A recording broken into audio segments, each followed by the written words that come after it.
Good morning. My name is Darren, and I am with the Oakwood Brass Quintet. Today we will be sharing with you some of our favorite music, explaining to you why we like that music, why we chose it for you, explaining a little bit about the history of that, and also talking about these fun little, or not so little, in this case, instrument. We'll even be explaining to you how to play these instruments because when you are back in school next year, hopefully you will have a chance to join your school's band program. So as you can see, this is a pretty big instrument. This is called the tuba, and it is the largest instrument in the brass family. So an important thing to know about instruments is that the larger or smaller an instrument is determines how high or low it sounds. As the largest instrument in the brass family, the tuba sounds the lowest. So let me play for you a couple of really low notes.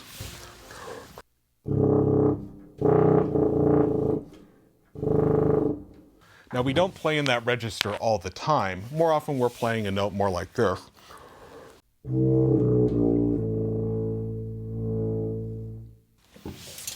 But as you can hear, the tuba has a very low and rich sound.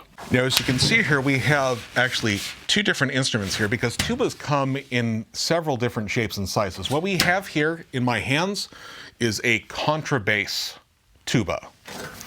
And the one down here, we call it a tenor tuba. It is also known as the euphonium. As I explained previously, the size of an instrument determines how high or low it sounds, but also the shape also has a factor in how an instrument sounds. So I will play you the same note on both of these instruments, and I want you to listen for the difference in the sound.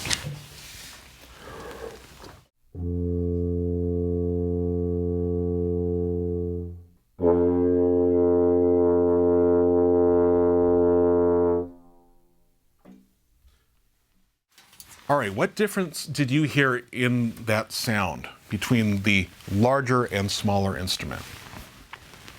The first piece we're going to play for you today is a piece called This Old Man.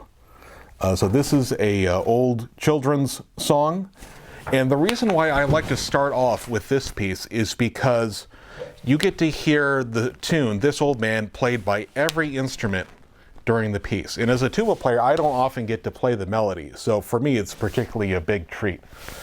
So I want you to listen. This is how This Old Man sounds when played by the tuba.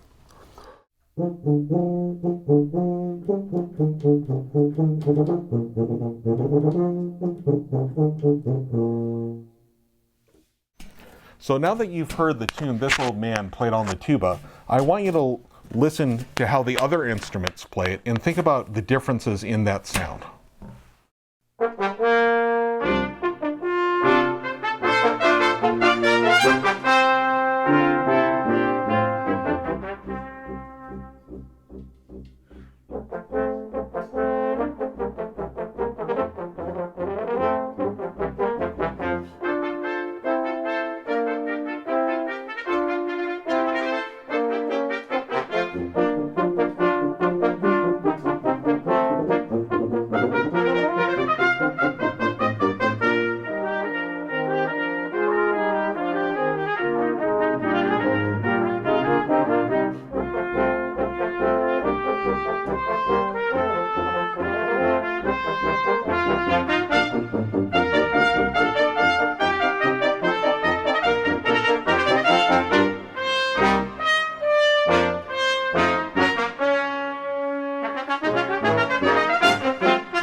So let me walk you through how a brass musician produces sound. Playing brass, there are two primary components, song and wind. And we cannot play without both of them, one without the other. For example, here is song, but no wind. As you can see, that's just silence. And wind without song is, it's just air. But we put the two of them together, and I can do whatever I want.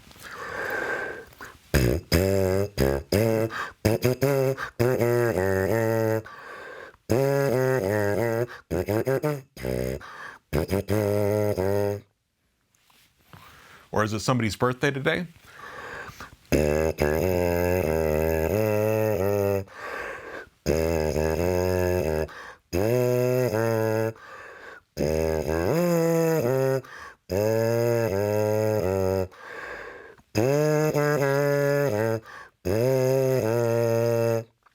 So what was going on is that I am buzzing my lips. I'm playing a song in my head. This is what's called having a musical thought.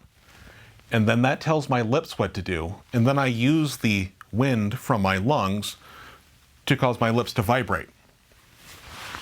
And the vibration we get, that is the sound we produce. So here's a fun little demonstration.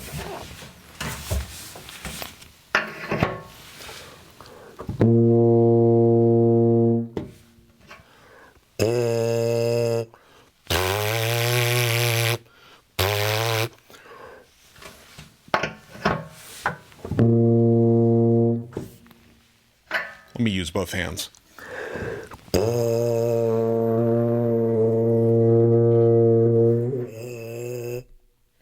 So you see, it's the vibration of the lips which produces the sound and is amplified by the instrument.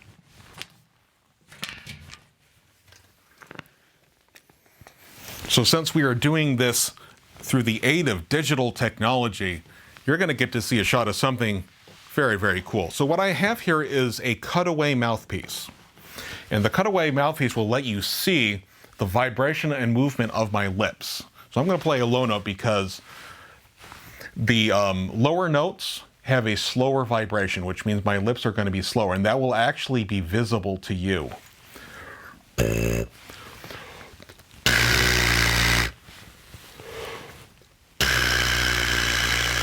So that's what our lips look like when we're playing. The next piece we're going to play for you is St. Louis Blues, a jazz piece in the blues style. Now for tuba such as myself, we generally refer to the lowest instrument in a jazz ensemble as the bass. And the bass has a very important role. They play what we call the bass line. And bass line is really important in jazz because that means I'm in charge of things such as tempo, which is a fancy way of saying how fast a piece goes. So we're going to be listening to each other. It's a conversation. So here's an example of a 12-bar blues.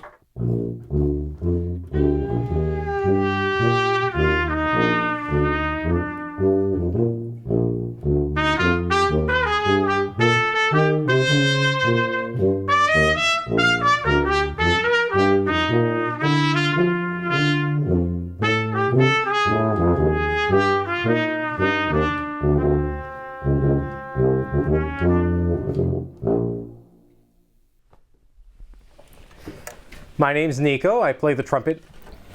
As you learned, the bass sets the tempo, and in jazz we also get to improvise on top of that line. When I improvise over Darren's bass line, I get to create a musical story. You never know exactly where you're going to go or how it may end up, but that's the fun in it. As I said, improvisation is about telling a story and creating a narrative for people to follow.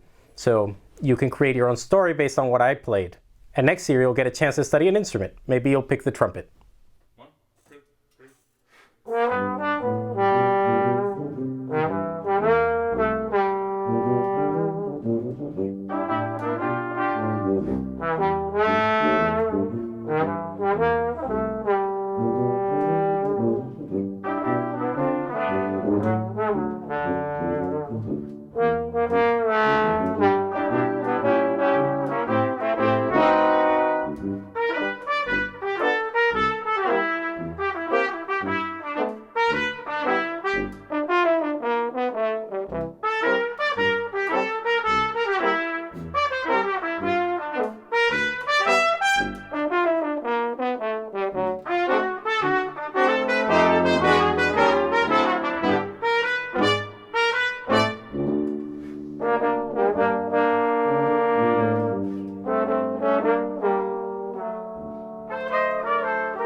The other thing we do when we play, in addition to those musical thoughts, is that we can use these valves to change the pitch of an instrument. Because, as you can see, I play into a tube, and that tube goes all the way around. And when I push down a valve, that changes the length of the instrument. And so there are actually several different notes that I can play without using any hands, any valves at all. So you heard I played 3 different notes, and I didn't use my hands at all. Because when you get down to it, a brass instrument is just a length of tube with a mouthpiece on one end and a bell on the other. So what we have here is the world's cheapest alpine horn, also known as the hosophone. And that's what this is. Mouthpiece on one end, bell on the other. Let's see how it sounds.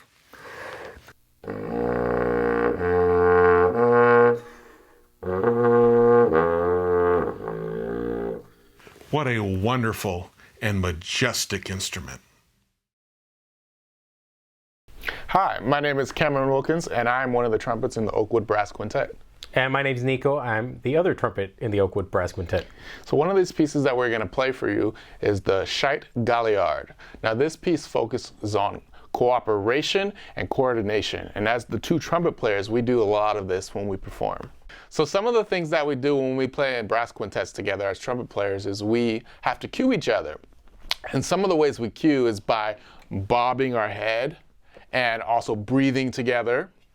And overall, playing in an ensemble such as a brass quintet is a big joy. It's a lot of fun.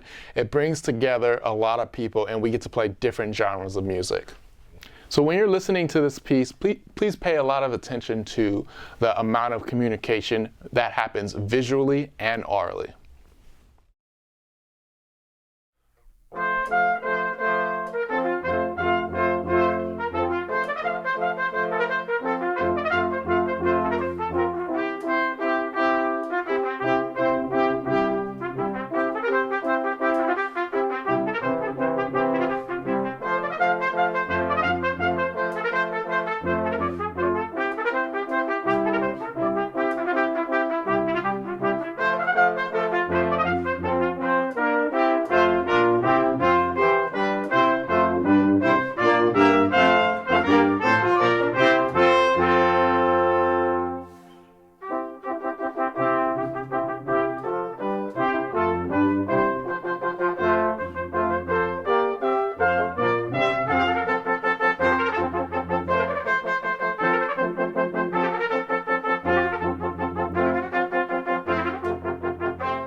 The other thing we do, in addition to that song portion, the buzzing, is we breathe, and that is the wind.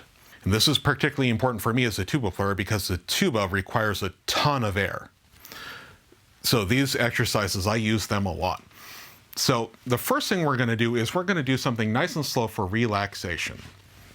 So we're going to breathe in for 4 counts, and then we're going to breathe out for 4 counts. And I want you to breathe in through your nose and breathe out through your mouth.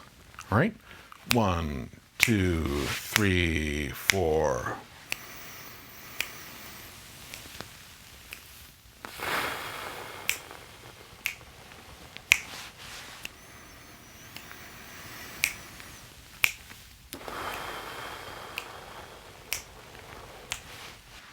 All right, do you feel nice and relaxed now? The next exercise we're going to do involves using our imagination. So I want you to imagine that you are holding a paper airplane in your hand. And what you're going to do is you're going to yawn in, take a nice relaxed breath, and then we're going to blow out our air, and we're going to use that to support our airplane. All right, so let's breathe in and throw.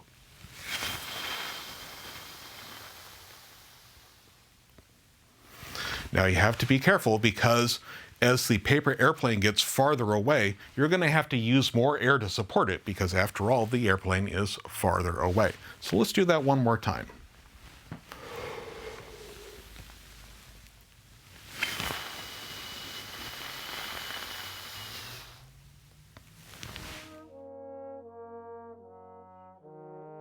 My name is Danny, and I'm the trombone player in the Oakwood Brass Quintet. This trombone that you see here before you today is actually not so different from the original trombone built way, way back in the 1400s.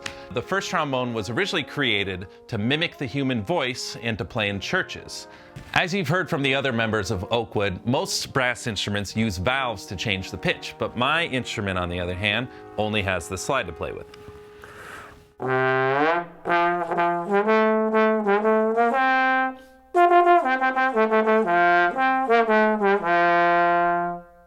So, does anybody know the name of the song that I just played?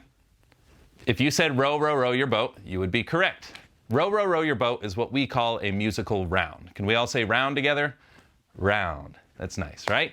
So a round is when we have at least 3 voices playing the exact same melody, but we all start at different times. So you'd think it might be a little chaotic and probably fall apart, but I don't know. Let's check it out.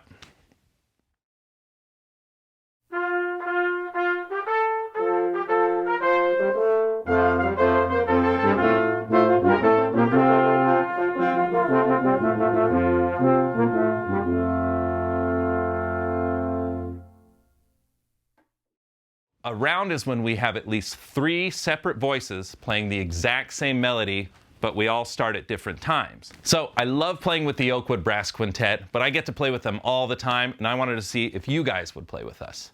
So what we're going to do is your teacher is going to split all of you into 3 separate groups. So let's pause here and give them some time to do that.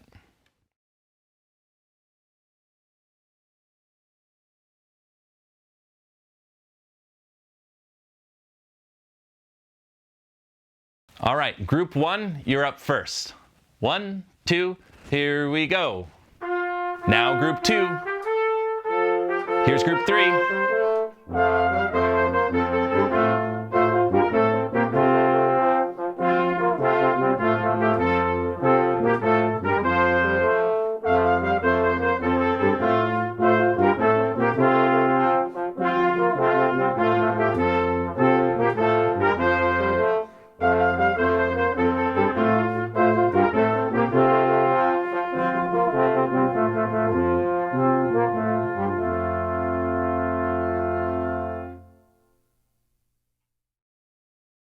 So the next piece we're going to play for you all was written by Johann Sebastian Bach, and it is Contrapunctus number 9 from his book, The Art of Fugue. Can we all say fugue together? Fugue. That's another great word. So a fugue is really, really similar to a musical round in that we have the same melody being played over and over again at different times, and it creates these really, really interesting harmonies. So here's the theme to Bach's fugue.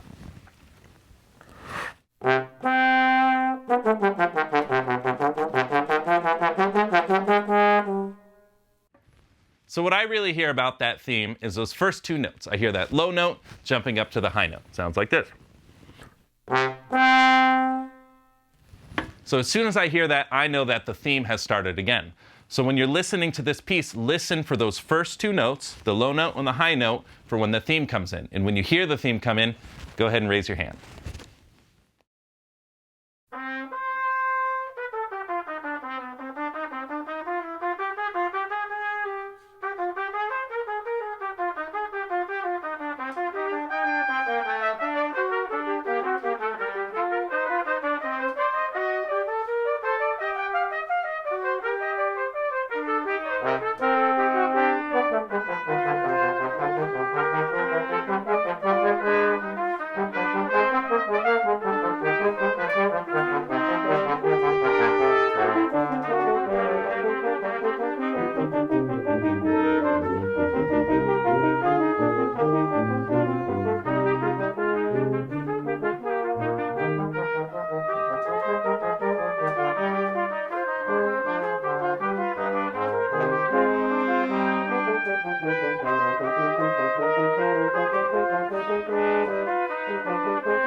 So on the next piece we're going to be playing for you, it is called That's a Plenty. It's another jazz standard, and it features R2 trumpets. This is a traditional jazz standard. It's a quick step, actually. So often audience members would be dancing to it. It's a lot of fun. It's a movement with energy and pace, and be sure that you really start moving and grooving when you listen to this work. Now, the traditional brass quintet consists of 2 trumpets, a horn, a trombone, and a tuba. With the trumpet, we get the melody a lot. Since our instrument is the highest of the brass instruments and it's the brightest, it typically plays on top. It plays lyrical and lead melodies throughout. So please listen for those melodies throughout That's a Plenty.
The next piece you're going to hear is Astor Piazzolla's Oblivion, and you're going to hear Cameron play solo over that with an instrument called a flugelhorn.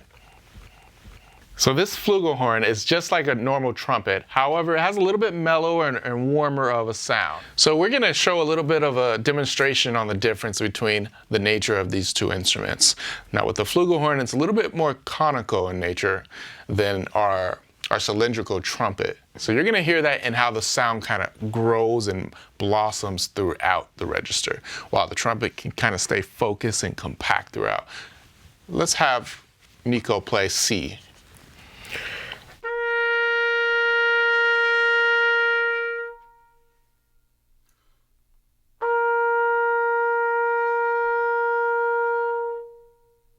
And we're going to play a selection from Oblivion, just so you can hear how different it sounds in context.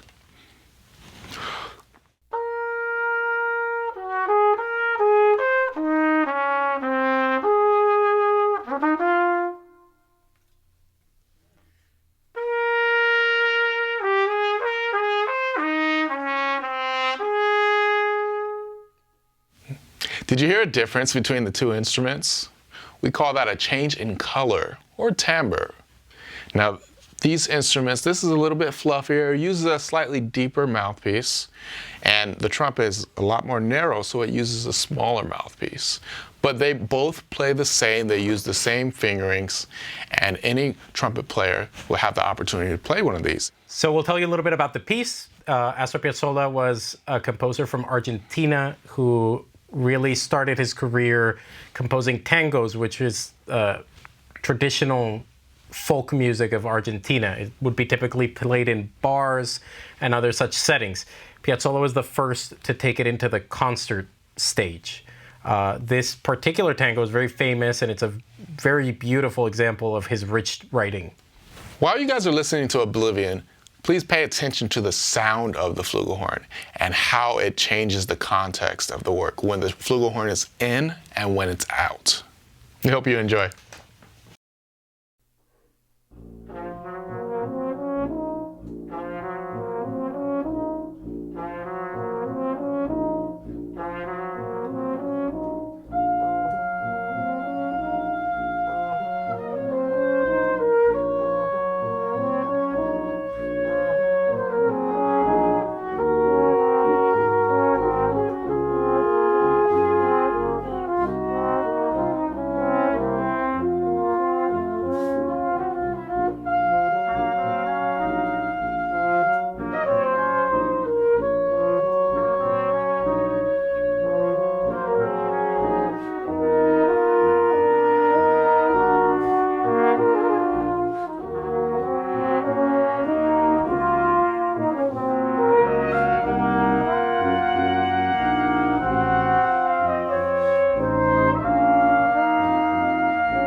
The next piece you're going to hear is the Susato Renaissance dances. The Renaissance period was very, very interesting for the brass musicians because we were both ceremony instruments but also dance instruments. So that's a lot what you hear in these.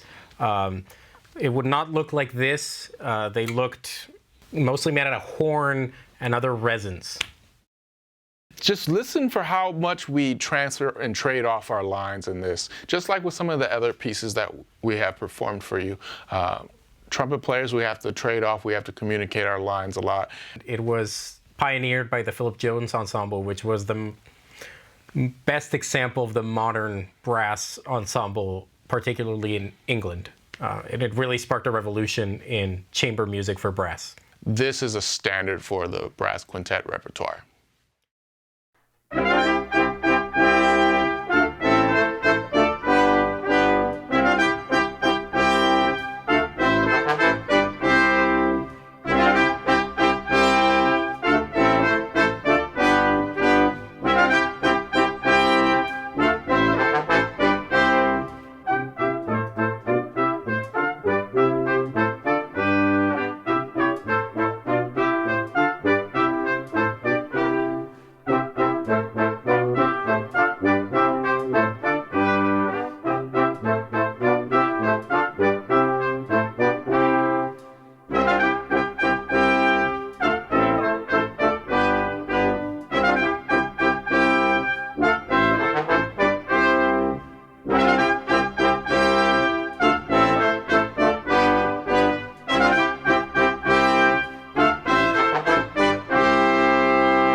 So the next piece we have for you all is Gabrielli's Canzona Personale number 2.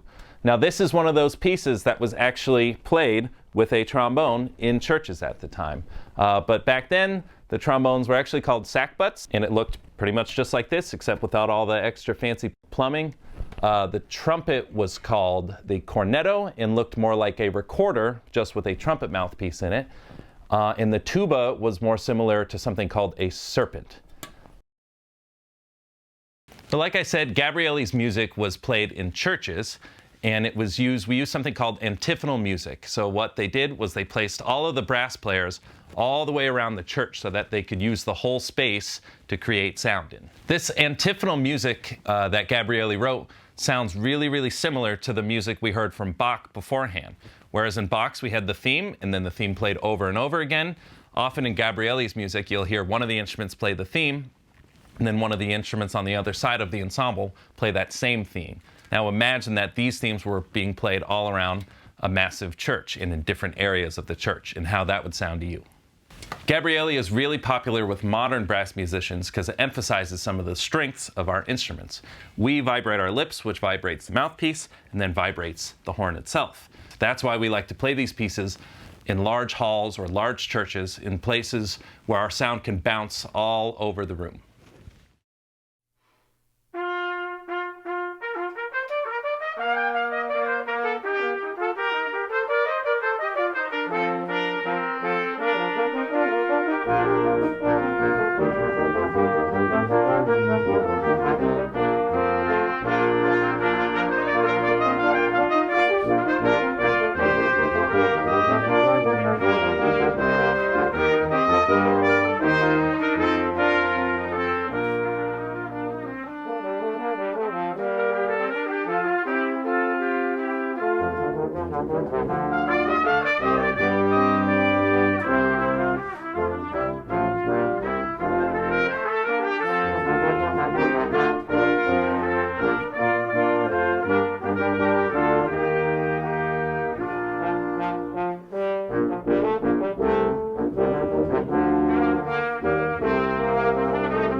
everybody.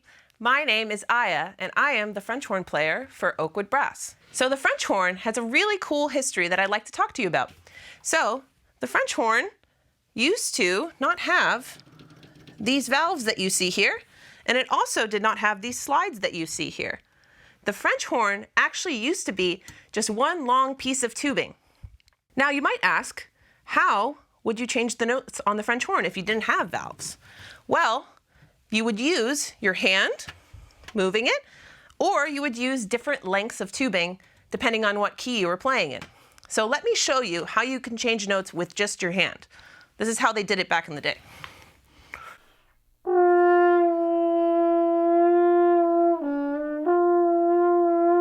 So something like that, right? So the French horn, we weren't able to play a lot of music since we didn't have valves or we didn't have slides.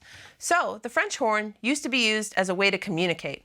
And a great way that a lot of times they would use the horn to communicate would be on horseback. So, for example, you had guys that would ride horseback in the forest when they would be hunting, and they'd play a horn call to get somebody else's attention that was probably way on the other side of the forest. So they'd play something like this to get their attention.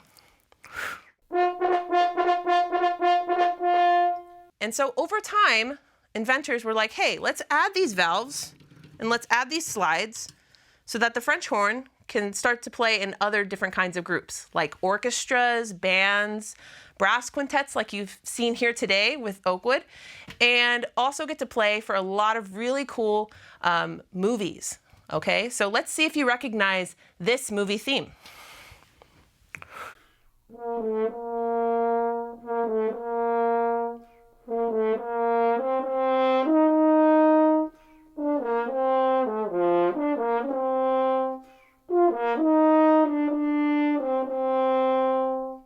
That theme was by a great composer by the name of John Williams.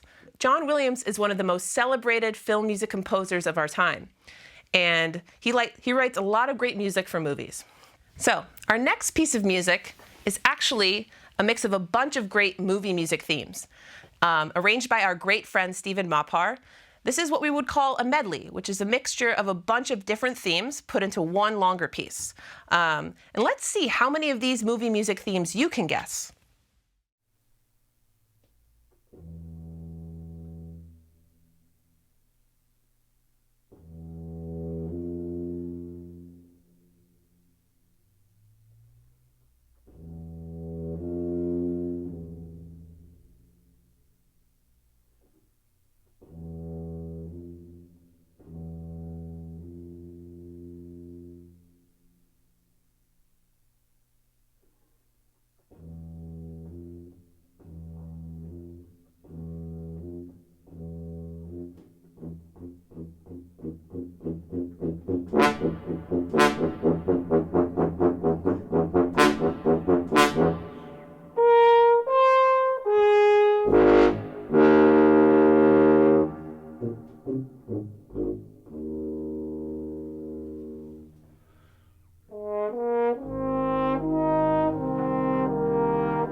thank you so much for being wonderful listeners. On behalf of the rest of the members of Oakwood Brass, I want to say thank you, and I hope you have a wonderful day. I look forward to seeing you next year in schools. Take care, stay safe, stay healthy.